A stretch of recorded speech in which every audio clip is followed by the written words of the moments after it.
Hey everybody, welcome to Arcane Wednesday for July 8th, 2020.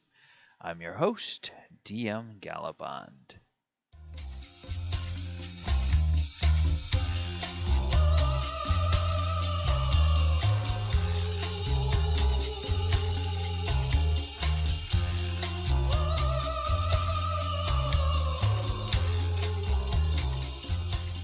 Alright, this week on Arcane Wednesday, we're going to take a look at a low-level spell that has been around for a long time. Yes, that's right, we're going to look at the Burning Hand spell. Let's go ahead and jump into the show.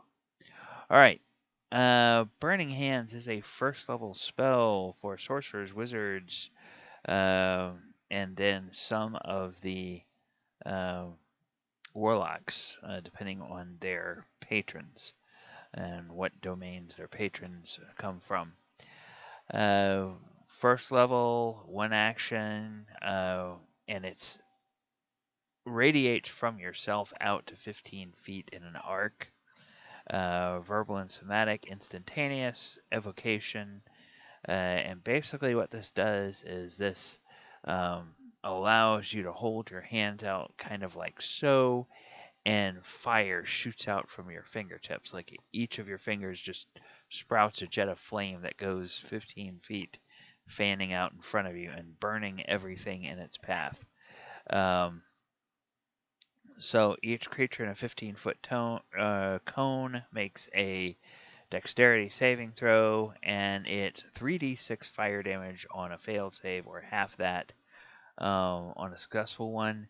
And the fire ignites flammable objects in the area that are not being worn or carried. And then you can ratchet it up a level, and every higher level when you cast it, you increase the damage by 1d6. So as I indicated, this is a spell that's been around for a long time. It did not appear in the original D&D rules, but it was in first edition or AD&D. It's a level 1 alteration spell. It's evocation in 5e, it's alteration in first level. Verbal and somatic, range 0, so it starts from yourself. One segment lasts for one round. Jets of searing flame shoot from the fingertips, hands be held, so send forth fan-like sheet of flames as the magic user's thumbs must touch each other and fingers must be spread. Burning Hands sends out flame jets of 3 feet length in a horizontal arc of about 120 degrees. So now 5th edition is 15 feet. This was actually 3 feet. And yes, they do some odd notation, but when it says 3 feet, it means 3 feet. Any creature in the area takes 1 hit point of damage for each level of experience of the caster. So since you get this at first level, it can be a really puny little 1-point flaming hands. But if you're 20th level, it suddenly does 20 points. And again, we've talked about this before with some of the other spells where they come in some of the earlier editions. You don't have to upcast the spell to another level of spell.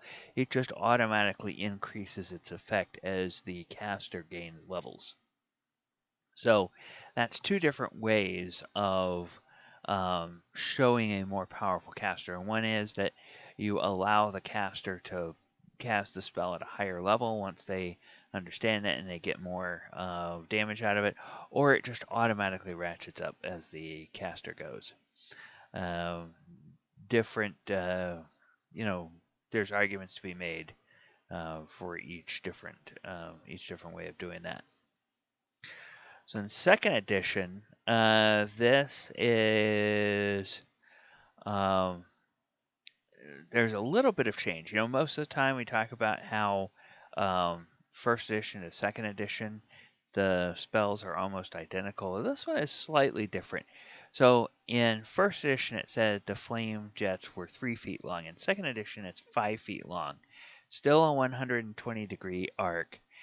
And now the damage is 1d3 points plus 2 points for every level of experience of the caster to a maximum of 1d3 plus 20 points of fire damage. So if your first level is 1d3 plus 2, so anywhere from 3 to 5 damage, at 10th level, it would be 1d3 plus 20. And then from there on, as you go up, it would still be 1d3 plus 20. Successful saving versus spell receive half damage. Flammable materials touched by the fire burn. Cloth, parchment, thin wood, etc., etc. Okay. Burning Hands in 3rd edition. Fire domain clerics as well as sorcerers and wizards get it all at 1st level. This is where we get the 15 feet range. Cone-shaped burst. It's a reflex save for half, and it's 1d point. It deals 1d points, 1d4 points of fire damage per caster level to a maximum of 5d4. And again, flammable materials will catch on fire if the flames touch them.